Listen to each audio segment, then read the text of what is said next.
positif dari budaya Yunani kuno bagi perkembangan bentuk pemerintahan yaitu apa? Ya, sekarang kita lihat peradaban kuno yang ada di Eropa, salah satunya yaitu Yunani kuno. Nah, bangsa Yunani kuno ini meninggalkan berbagai warisan bagi kita. Di antaranya yang pertama adalah dalam bidang politik. Dalam bidang politik, Yunani kuno meninggalkan warisan yang terus digunakan oleh banyak negara di dunia, yaitu kekuasaan yang berdasarkan pada kedaulatan rakyat. Inilah yang kita sebut dengan demokrasi. Kalau kita lihat pada pelaksanaan demokrasi di Yunani yang melahirkan kekuasaan dengan menggunakan kedaulatan rakyat, yaitu kekuasaan dari rakyat adalah polis Athena, ya, polis Athena. Nah, ini dari Athena ini berkembang nanti ke negara-negara lain. Berikutnya Yunani ini juga mewariskan dalam bidang budaya. Ya, dalam bidang budaya. Dalam bidang budaya bisa dilihat dari seni bangun. Seni bangun gaya Yunani diantaranya adalah bangunan yang menggunakan beton, ya, beton, jadi bangunannya itu kuat. Bangunannya ditopang oleh tiang, ya, tiang-tiang yang sangat besar. Adik-adik bisa melihat peninggalan seni bangun terkenal dari Yunani yaitu Akropolis, ya, Akropolis atau bangunan Altis, ya. Selain ini yaitu yang diwariskan berkembang dari Yunani berkaitan dengan ilmu pengetahuan. Ilmu pengetahuan di antaranya ragamnya banyak sekali. Misalkan ilmu pengetahuan berkaitan dengan matematika, muncullah tokoh Pitagoras, ya, matematika Pitagoras. Selain ini dalam bidang kedokteran muncullah Hippocrates. Bahkan kalau kita lihat sumpah dokter yang selalu diucapkan ketika dokter disumpah, ya, sebagai profesi dokter. Nah, itu hasil dari pemikiran Hippocrates. Selain ini dalam bidang filsafat, lahirlah filsuf-filsuf terbesar dunia seperti Aristoteles, Plato, dan Socrates, ya.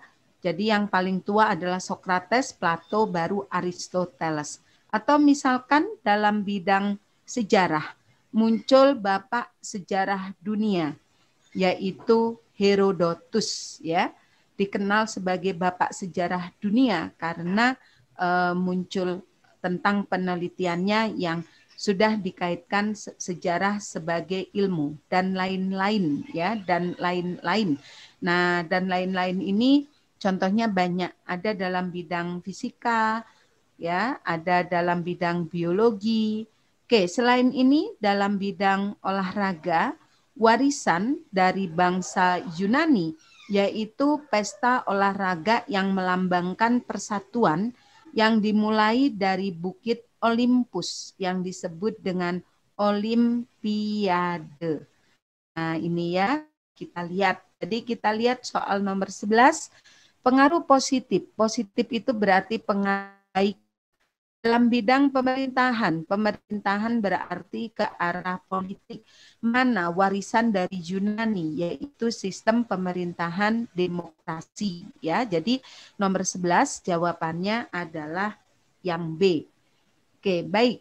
Ibu lanjutkan lagi untuk nomor 12.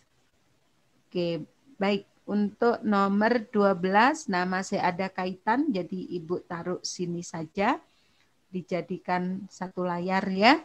Penyelenggaraan Olimpiade Yunani kuno yang diadakan 4 tahun sekali sebagai penghormatan terhadap Dewa Zeus mempunyai makna lain yang bersifat nasional, yaitu apa? Nah, munculnya pesta olahraga di atas Bukit Olympus yang kita kenal dengan Olimpiade ini, pada awalnya ini menunjukkan alat pemersatu di antara suku atau polis yang ada di Yunani, ya. Jadi kalau kita lihat kenapa ini menjadi alat pemersatu. Nah, alat pemersatu ini karena di Yunani ini wilayahnya pada masa Yunani kuno terdiri dari berbagai polis, ya. Apa yang disebut polis? Polis adalah negara kota. Nah, polis terkenal yang ada di Yunani itu dua. Yang pertama adalah polis Sparta. Yang pertama Sparta. Yang kedua adalah polis Athena. Nah, dalam hal berkuasa, dua polis ini saling bersaing. Sparta dan Athena seringkali berebut hegemoni. Apa hegemoni? Hegemoni itu yang memegang kekuasaan tertinggi. Itulah yang mengakibatkan dalam membuat mereka menjadi lebih unggul, antar dua polis ini memiliki gaya pemerintah yang berbeda. Ya, kalau Sparta yang diutamakan kekuatan militernya sehingga muncullah kekuasaan yang lebih otoriter atau absolut. Kalau Athena untuk memperkuat maka rakyat ya yang harus dilibatkan dalam pemerintahan sehingga muncullah kekuasaan yang dijalankan secara demokrasi. Nah, ini yang mengakibatkan dua bangsa ini sering perang. Terlepas dari ini, ternyata mereka memiliki persamaan, sama-sama menyembah banyak dewa, ya, dewanya sama. Dewa tertinggi dari segala dewa yaitu dewa Zeus. Oleh sebab itu menurut keyakinan mereka, ketika dewa tertinggi, dewa Zeus ini sedang ada di Bukit Olympus, mereka nggak boleh perang, maka mereka harus bersatu. Atas dasar inilah ya untuk menghormati ya munculnya dewa Zeus di atas Bukit Olympus, maka mereka melakukan kegiatan olahraga ya. Nah, itulah cikal bakalnya ya. Oleh sebab itu pesta olahraga yang disebut dengan Olimpiade sekarang ini pada awalnya merupakan alat pemersatu. Ya, jadi mereka seringkali perang, tapi pada momen tertentu menghormati Dewa Zeus, mereka bersatu. Oleh sebab itu, ketika Olimpiade saat ini diikuti oleh bangsa-bangsa di dunia, maka simbol dari Olimpiade ini juga pemersatu ya untuk menyatukan bangsa-bangsa di dunia yang terdiri dari berbagai macam ras ya, berbagai macam bahasa dan sebagainya. Oke, ini nomor 12. Ya. Sekarang Ibu lanjutkan untuk nomor 13. Nah, puncak kejayaan bangsa Yunani di bawah pimpinan siapa? Nah, bangsa Yunani mencapai masa kejayaan pada masa Iskandar Agung. Iskandar Agung ini dikenal juga oleh orang Barat dengan sebutan Alexander Agung atau Alexander the Great ya. Nah, dikenal juga oleh orang Asia selain Iskandar Agung dengan nama Iskandar Zulkarnain ya. Nah, apa yang mengakibatkan pada masa kekuasaan Iskandar Agung Yunani mencapai masa kejayaan? Nah, ini dibuktikan yaitu yang pertama wilayah Yunani ini bertambah luas ya. Wilayah Yunani bertambah luas. Nah, Yunani berhasil memperluas wilayah sampai ke Mesir dan ke Persia. Ini yang pertama. Terus yang kedua, pada masa Alexander Agung, Yunani bersatu, ya, Athena, Sparta yang dulunya menjadi polis berdiri sendiri, mereka akhirnya menjadi satu kesatuan. Dan yang ketiga, nah, budaya Yunani, nah ini ya, budaya Yunani ini berhasil disebarluaskan. Kemana? Ke daerah-daerah yang menjadi jajahan Yunani. Nah ini, ke daerah-daerah yang menjadi jajahan atau kekuasaan Yunani. Nah inilah yang mengakibatkan dalam hal perluasan budaya ini terjadi apa yang dinamakan Helenisme, ya. Nah, adik-adik pernah nih kalau nggak salah 3 tahun lalu ya ada soal SBMPTN yang ditanyakan adalah Helenisme. Apa yang disebut Helenisme? Helenisme ini merupakan percampuran budaya, ya, percampuran budaya antara budaya Helen. Helen ini nenek moyang orang Yunani. Berarti antara budaya Yunani dengan budaya daerah yang diduduki Yunani, yaitu Mesir dan Persia. Nah ini ya, jadi budaya Yunani menyebar hingga ke daerah yang dia kuasai, dari situ nanti akhirnya terjadi percampuran. Nah ini ya adik-adik ya bukti masa Alexander Agung Yunani mencapai masa keemasan. Kalau kalian bertanya, siapa sebetulnya Alexander Agung gitu ya? Alexander Agung ini sebenarnya berasal bukan dari Yunani. Alexander Agung ini dari kerajaan Macedonia, ya. Macedonia ini wilayahnya di sebelah utara Yunani. Dan dia ini putra dari Raja Filipus. Putra dari Filipus.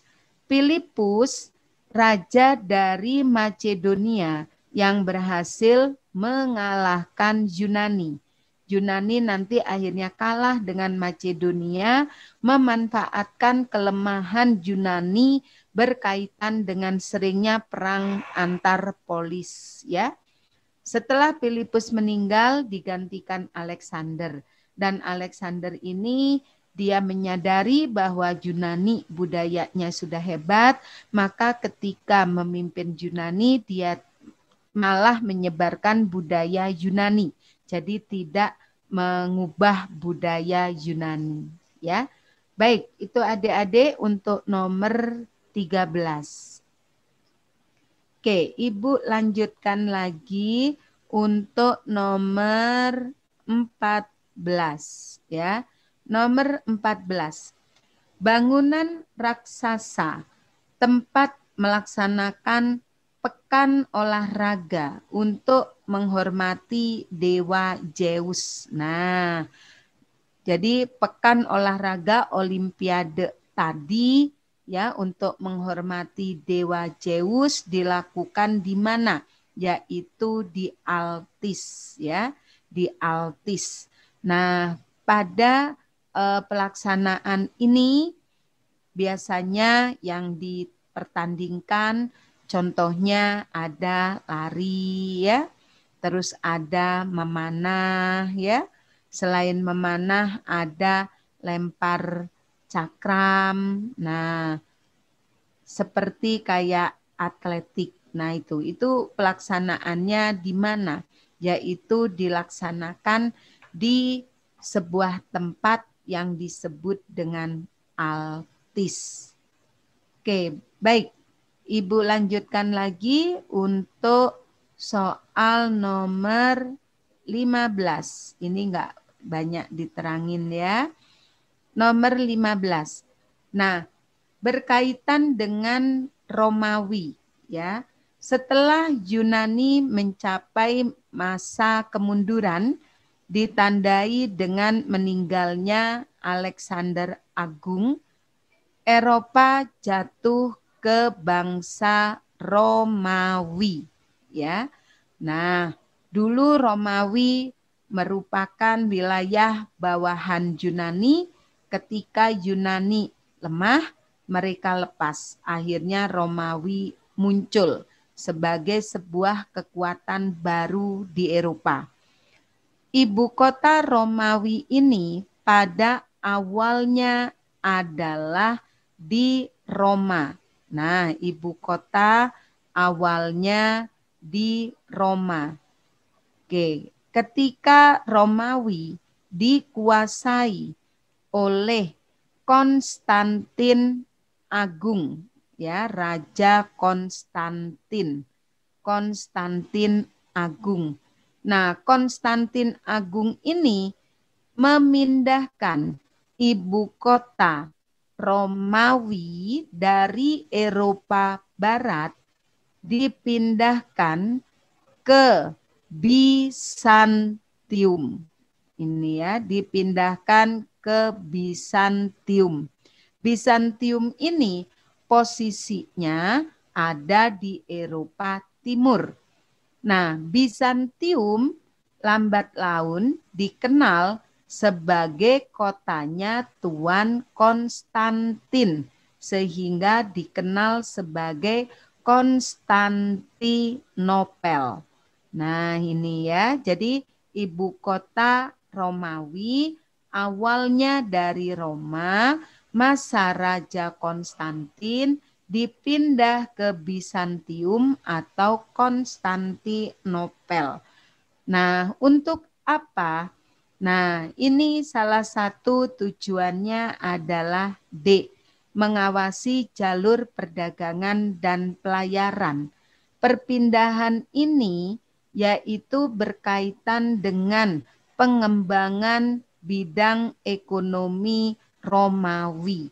Kita tahu bahwa Konstantinopel yang sekarang disebut dengan Istanbul ini merupakan pertemuan ya, daerah yang sangat strategis ya.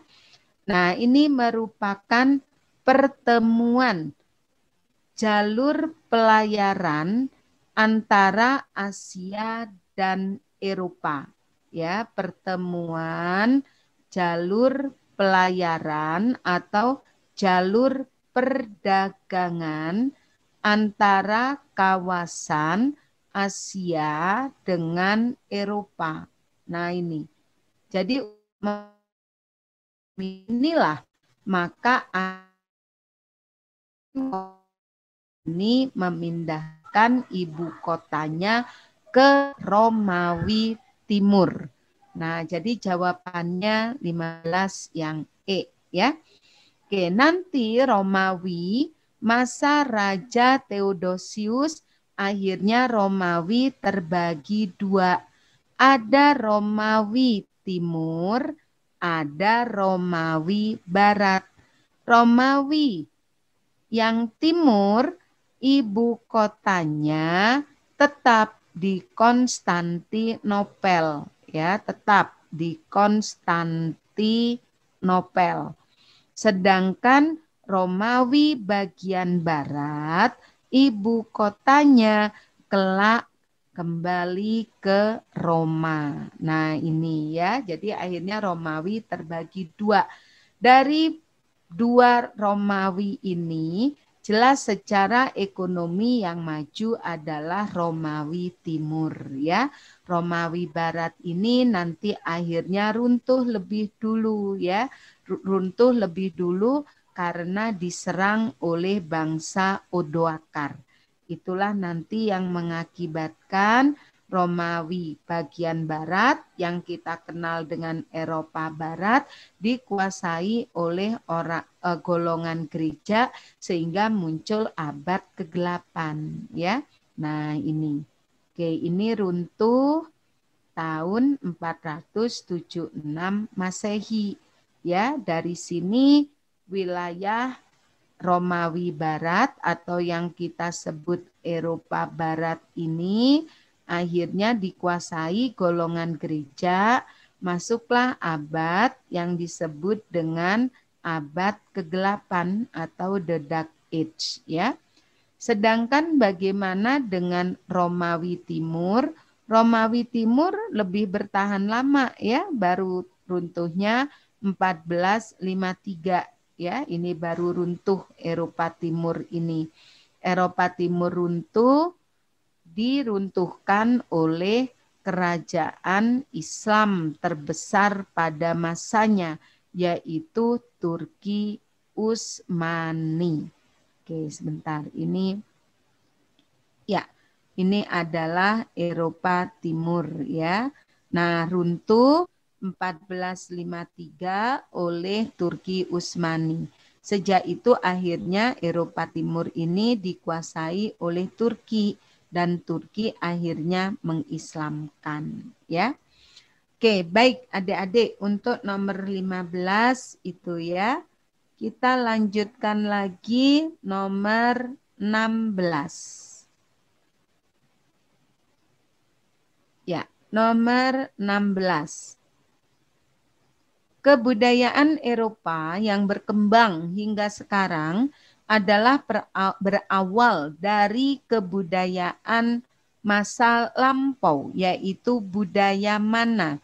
Nah, budaya Eropa, ya, budaya Eropa yang berkembang sekarang ini warisan dari dua bangsa besar, yaitu Yunani dan Romawi, ya. Kalau Mesir ini kan adanya di Afrika, ya, Afrika. Terus Mesopotamia, lembah Sungai Indus, Huangho ini berpengaruh terhadap Asia, ya. Oke, 16 yang E. Baik, Ibu lanjutkan untuk nomor 17. Ya, nomor 17. Kota Machu Picchu merupakan kota peninggalan dari kerajaan Inka yang dapat membuktikan bahwa masyarakat Inka sudah memiliki titik-titik. Oke, ini salah satu peradaban yang ada di Amerika, ya. Jadi peradaban kuno tidak hanya dimiliki oleh bangsa Afrika, Asia, dan Eropa, tapi peradaban kuno juga dimiliki oleh bangsa Amerika. Nah, kalau peradaban kuno di Afrika dan Asia munculnya di tepi sungai, Eropa munculnya di tepi laut, di Amerika salah satunya muncul di atas pegunungan, ya. Oke, peradaban kuno yang ada di Amerika ini didukung oleh penduduk asli Amerika, suku Indian, ya. Suku Indian yang menjadi peletak dasar peradaban kuno ini ada 3.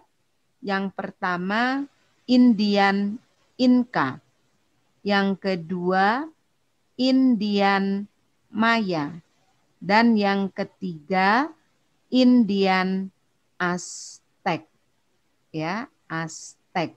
Nah, inilah penduduk asli Amerika, suku Indian yang mewariskan peradaban kuno. Peradaban Indian Inka ini dibangun di atas pegunungan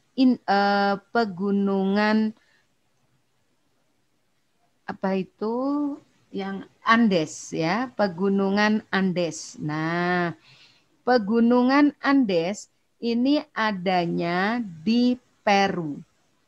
Apa hasilnya? Hasil dari Peradaban bangsa Inka di pegunungan Andes adalah munculnya kota Machu Picchu. Ya, kota Machu Picchu. Nah, ini. Oke, hasilnya. Berikutnya Maya. Untuk Indian Maya ini peninggalannya ditemukan di kota Meksiko, ya, di Mexico City. Hasilnya berupa apa? Hasil dari peradaban bangsa Maya ini ada berupa bangunan, ya, bangunan yang bentuknya agak mirip dengan piramida. Selain ini adanya penanggalan, ya, penanggalan yang dibuat oleh bangsa Maya. Selain penanggalan juga orang Maya ini menghasilkan ramalan yang disebut ramalan suku Maya, ya. Nah, berikutnya bangsa Aztec, ya, Indian Aztec. Indian Aztec ini ditemukan di daerah Guatemala. Nah, ini ya. Hasilnya apa? Hasil dari peradaban orang Aztec salah satunya adalah tentang pengorbanan manusia untuk dipersembahkan kepada dewa matahari. Ini terkenal dengan kejamnya, ya, kalau menurut kita. Jadi anggapan orang Aztec ini matahari berhenti mengeluarkan sinarnya apabila dia tidak makan jantung manusia. Oleh sebab itu, secara berkala untuk menghormati dewa matahari, mereka melakukan pengorbanan manusia untuk diambil jantungnya.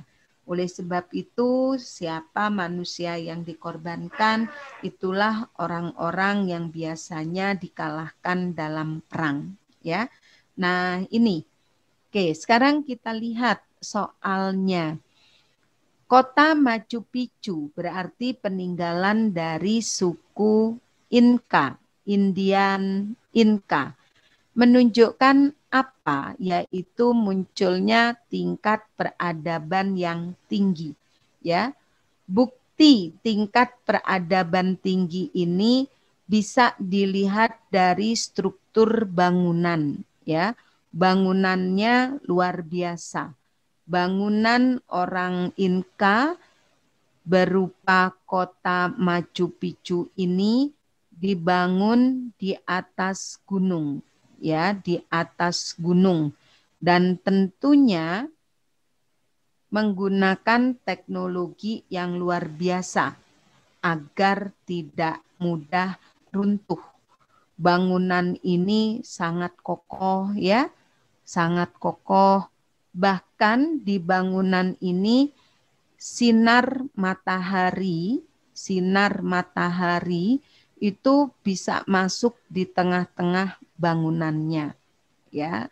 Makanya mencerminkan adanya tingkat peradaban yang tinggi. Selain ini di kota Machu Picchu juga ada tentang pembangunan areal pertanian, ya, yang ditanam di atas gunung itu adalah kentang.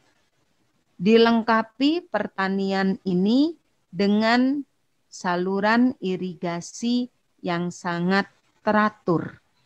Nah, makanya yang namanya kota Machu Picchu sudah dianggap memiliki peradaban yang tinggi, ya.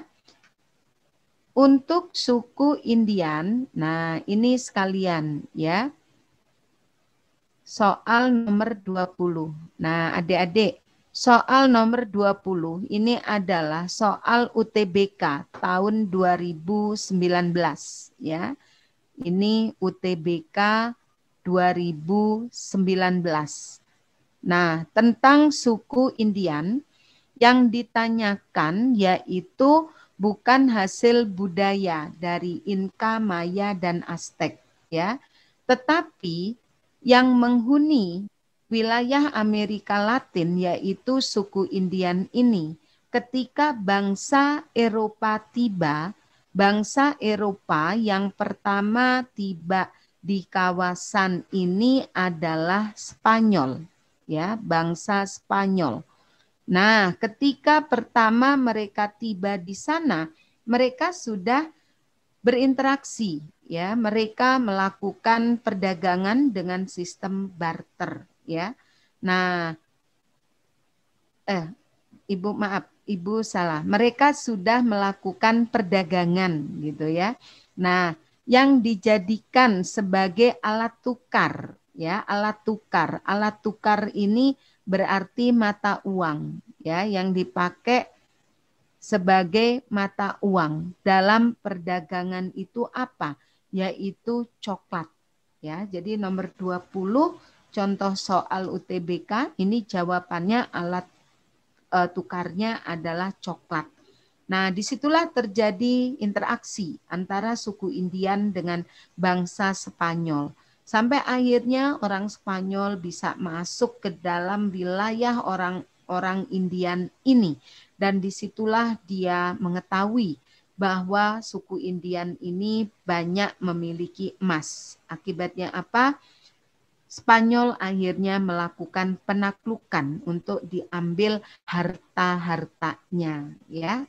Oke, soal nomor 17 dan 20 ya, Ibu gabung. Oke, baik adik-adik. Nah, yang terakhir ini ya nomor 18 dan 19 ini juga Ibu jadikan satu. Nah, berikutnya, upacara pengorbanan nyawa manusia oleh masyarakat Indian. Nah, ini harusnya di Guatemala, ya, bukan Meksiko, Guatemala. Didasari kepercayaan terhadap apa? Ya, ini terhadap dewa matahari, ya, karena mereka punya keyakinan bahwa matahari tidak akan mengeluarkan sinarnya apabila tidak makan jantung manusia. Inilah yang dilakukan oleh suku Indian Aztec. Oke, baik. Nomor 19, masyarakat Aztec pertama kali mendirikan kota di sekitar mana? Oke, ya, nomor 19 berarti Guatemala, ya. Oke, baik adik-adik, untuk soal set 15 selesai ya. Jadi intinya pada kaji latih 15 ini kita membahas tentang peradaban kuno, ya, peradaban kuno yang ada di dunia. Kalau Ibu boleh simpulkan, berarti peradaban kuno di dunia ini dimulai dari Afrika, setelah dari Afrika, dari Asia terus ke Eropa, dari Eropa ke Amerika, ya. Nah, ini. Untuk di Afrika peradabannya yang mengembangkan bangsa Mesir, ya. Kalau di Asia ini banyak ada bangsa Dravida. Dravida itu yang ada di Sungai Indus di India. Terus ada wilayah Mesopotamia. Mesopotamia ini yang didukung bangsa Sumeria, bangsa Babilonia lama dan baru, bangsa Assyria, Akadia, Persia, ya. Terus ada di lembah Sungai Huanghe yang ada di Cina, ya. Berikutnya Eropa ini didukung oleh bangsa Yunani dan Romawi, ya. Sedangkan di Amerika didukung penduduk asli Amerika, yaitu suku Indian. Yang ada 3 tadi, ada Indian Inka, ada Indian Maya, dan satu lagi ada Indian Aztec. Nah ini ya adik-adik ya untuk kaji latih 15. Ada yang mau ditanyakan? Oke, ada yang mau ditanyakan enggak? Ya, kalau tidak ada, Ibu lanjutkan ya ke kaji latih 16. Silakan adik-adik buka kaji latih 16. Materi kita yaitu tentang reformasi besar dunia dan pengaruhnya bagi dunia, ya.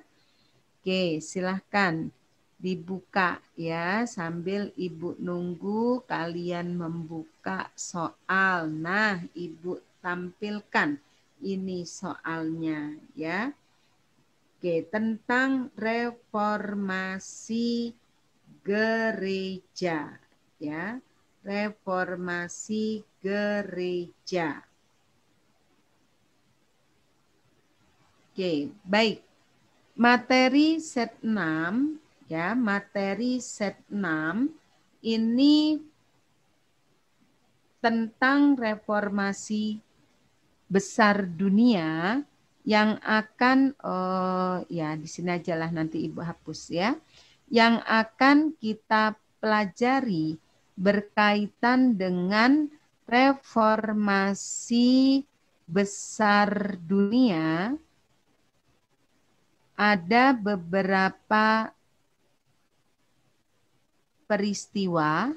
Yang pertama adalah, oh Ibu salah, bukan reformasi ya, revolusi. Nah bentar ya, berkaitan dengan set 16 tentang revolusi besar dunia dan pengaruhnya. Yang akan kita pelajari diantaranya ada reformasi gereja. Ini ya. Berikutnya ada revolusi Amerika. Selain ini ada revolusi Prancis. Revolusi Prancis. Selain ini ada revolusi industri. Selain revolusi industri ada revolusi Bolshevik. Nah, ini ya, ini akan kita pelajari. Kenapa? Karena revolusi besar dunia ini akan memiliki dampak atau pengaruh bagi dunia. Ya, selain itu, revolusi besar dunia ini pernah beberapa kali muncul di SBMPTN. Bahkan tahun 2019 ya UTBK terakhir 2 tahun lalu ya, ini juga muncul dari salah satu revolusi besar dunia ini ya. Oleh sebab itu materi ini kita pelajari, dan untuk anak IPS ini masuknya ke sejarah minat ya. Kalau anak IPA tentunya enggak mempelajari. Nah, baik adik-adik, itu gambaran materi di set 16 ya. Baik, kita lihat soal yang pertama tentang reformasi gereja ya. Reformasi gereja pertama kali muncul di mana? Nah, tokoh reformasi gereja ini pertama kali muncul di Jerman ya. Siapa tokohnya? Yaitu Martin Luther ya. Martin Luther. Martin Luther ini merupakan seorang pendeta yang berasal dari gereja Gutenberg, ya, berasal dari gereja Gutenberg yang ada di Jerman. Nah, reformasi gereja, yang apa sih reformasi? Reformasi itu nama lainnya adalah menata ulang. Kenapa sampai Martin Luther melakukan reformasi gereja? Yaitu dilatar belakangi, ya, latar belakangnya karena terjadinya penyimpangan, ya, yang dilakukan oleh pihak gereja. Bentuk penyimpangannya, penyimpangan pihak gereja. Bentuk penyimpangannya berupa penjualan surat unflat, ya, penjualan surat unflat. Nah, apa yang disebut dengan surat unflat? Surat unflat ini atau surat indulgensia merupakan sebuah surat tentang pengampunan dosa. Ya, jadi agama Kristen pertama itu yang muncul adalah Kristen Katolik. Dalam Kristen Katolik, kalau umatnya dia melakukan kesalahan, maka akan membuat pengakuan pada pendeta atau pastor. Awalnya surat pengampunan dosa atau surat unflat ini tidak diperjualbelikan. Tapi, nah, lambat laun karena gereja dia membutuhkan dana untuk melakukan pembangunan, surat pengampunan dosa ini akhirnya diperjualbelikan. Dan ini dianggap menyalahi ajaran gereja. Dari sinilah Martin Luther, pendeta dari gereja Gutenberg ini, pada 1517 Martin Luther melakukan protes atau menentang, ya. Nah, menentangnya dalam bentuk protes ditandai dengan menempelkan 99 dalil atau alasan kenapa dia tidak mau menerima penjualan surat unflat ini. Ya. Nah, inilah yang disebut dengan reformasi gereja. Dari sini akhirnya muncul agama Kristen yang baru yang disebut dengan Kristen Protestan, ya, dari kata protes. Jadi kalau kita lihat memang akhirnya Kristen ada dua, Kristen Katolik dan Kristen Protestan. Itu ya. Oke, ini reformasi gereja. Lihat satu-satu. Ada beberapa tokoh. Yang pertama Martin Luther King. Oke, Martin Luther King. Hampir sama, cuma ada kata King.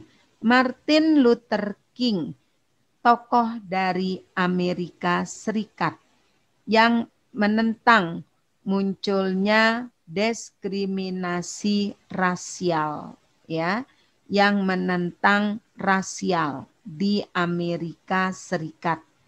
Kita tahu bahwa Amerika Serikat negara yang sangat demokrasi, ya, menggembar-gemborkan dirinya sebagai negara yang menghormati HAM, paling demokratis. Ternyata ya pernah terjadi sikap rasial terhadap kulit berwarna. Inilah yang ditentang oleh Martin Luther King. Baik, yang kedua John Locke. John Locke. Siapa John Locke? John Locke ini negarawan dari Inggris, ya, negarawan dari Inggris. Negarawan Inggris. Nah, John Locke seorang negarawan yang membagi kekuasaan di negara itu menjadi 3. Di antaranya ada legislatif. Oke, bentar ya, ini jadi bergoyang Ibu nulisnya ya. Oke, yang pertama legislatif. Badan yang bertugas membuat undang-undang. Yang kedua eksekutif. Badan yang eksekutif. Badan yang bertugas melaksanakan dan mengawasi undang-undang. Terakhir, federatif. Badan yang bertugas untuk mengurus angkatan perang dan hubungan internasional. Nah, pendapat dari John Locke inilah nanti disempurnakan oleh Montesquieu. Akhirnya muncullah trias politika. Ya, ada legislatif, eksekutif, dan yudikatif. Ya, jadi bedanya di federatif. Berikutnya Jean Calvin. Nah, siapa Jean Calvin?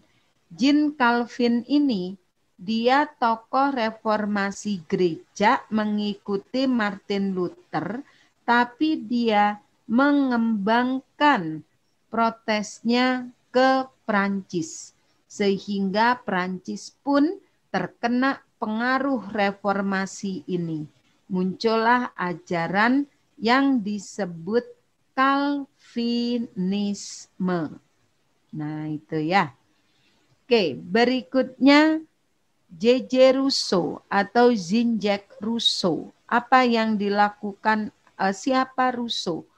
Rousseau ini seorang cendekiawan dari Prancis, ya, di mana pemikiran dia banyak mempengaruhi rakyat Prancis untuk menentang kekuasaan raja yang absolut. Pemikiran dari Rousseau dituangkan dalam buku berjudul Du Contrat Social atau Perjanjian Masyarakat. Melalui buku Du Contrat Social inilah Rousseau mengatakan bahwa manusia lahir dengan 3 hak dasar, yaitu apa? Liberté, bebas, égalité, mereka sederajat, fraternité, mereka bersaudara. Ya, dari buku Du Contrat Social ini akhirnya berkembang konsep kedaulatan rakyat atau demokrasi yang diwariskan oleh orang Yunani yang tadi di awal Ibu ajarkan. Nah, ini adik-adik ya untuk soal nomor berapa? 1 ya. Untuk soal nomor 1 tentang reformasi gereja. Apa sih warisan reformasi gereja bagi dunia? Yaitu munculnya agama Protestan, ya. Baik, Ibu lanjutkan lagi untuk nomor 2. Oke, untuk nomor 2. Sistem merkantilisme. Nah, ini sistem ekonomi yang muncul sebelum revolusi industri. Apa yang disebut merkantilisme? Merkantilisme ini merupakan sebuah sistem perdagangan, ya.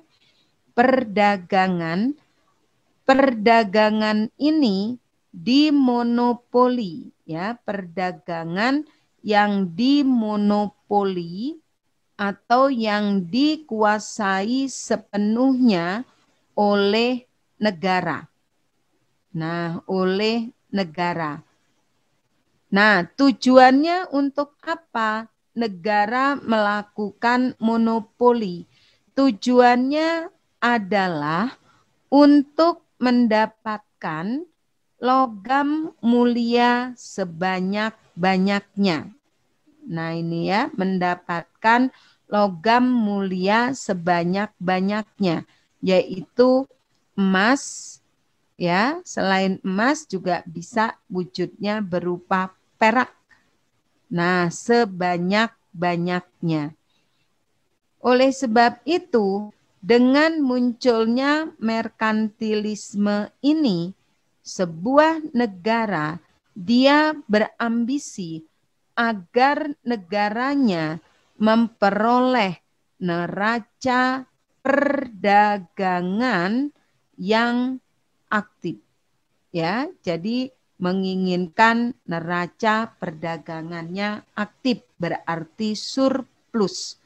Merkantilisme ini dilaksanakan oleh negara-negara yang waktu itu masih melakukan perluasan kekuasaan dengan konsepnya yang dinamakan imperialisme kuno. Ya, jadi dalam melakukan penjajahan ini kuno. Mereka tujuan imperialisme 3G. Apa 3G atau 3G? 3G atau 3G. Jadi penjajahan itu tujuannya untuk memperoleh 3G atau 3G. Apa saja? Yaitu gold. Gold itu mendapatkan emas sebanyak-banyaknya tadi atau perak paling enggak. Selain itu gospel, apa gospel? Gospel itu penyebaran agama, yaitu agama Katolik ya. Berikutnya glory, apa glory? Untuk memperoleh kejayaan. Nah ini, beberapa negara yang melaksanakan merkantilisme dengan sukses, ini contoh negaranya ada Inggris, selain Inggris ada Prancis ya. Nah, selain Prancis ada Spanyol. Selain Spanyol ada Jerman, ini yang berhasil ya. Oke, Inggris dilaksanakan pada masa Cromwell sehingga sistemnya disebut sistem Cromwell. Nah, ini ya. Prancis itu pada masa Perdana Menteri Colbert sehingga disebut dengan Colbertisme. Spanyol, nah ekspedisinya dikenal dengan armada emas perak karena di mana dia berlayar untuk cari ini. Makanya tadi dia ketika tiba di Amerika tahu orang Indian sangat kaya dengan emasnya, akhirnya orang Spanyol ingin menaklukkan. Jerman dikenal dengan sistem kamar atau kameral. Ini beberapa istilah dari merkantilisme ya. Kita bisa lihat, nah nomor 2, sistem merkantilisme dilakukan di Inggris dikenal dengan sistem Cromwell ya. Salah satu aturan untuk melakukan merkantilisme ini dalam memperoleh keuntungan yang banyak, Inggris menerapkan aturan yang dikenal dengan Navigation Act, yaitu Undang-Undang Pelayaran atau navigasi. Ya, ini untuk mendukung keberhasilan dalam merkantilisme. Nah, baik adik-adik, tanpa terasa waktunya sudah habis ya. Pertemuan kita pada sore hari ini Ibu akhiri sampai di sini. Semoga yang Ibu sampaikan dapat bermanfaat bagi kalian dan kalian memahami apa yang Ibu sampaikan saat ini. Terima kasih. Ibu akhiri dengan ucapan Alhamdulillahirabbil alamin. Mohon maaf apabila ada kesalahannya. Selamat sore. Wassalamualaikum warahmatullahi wabarakatuh.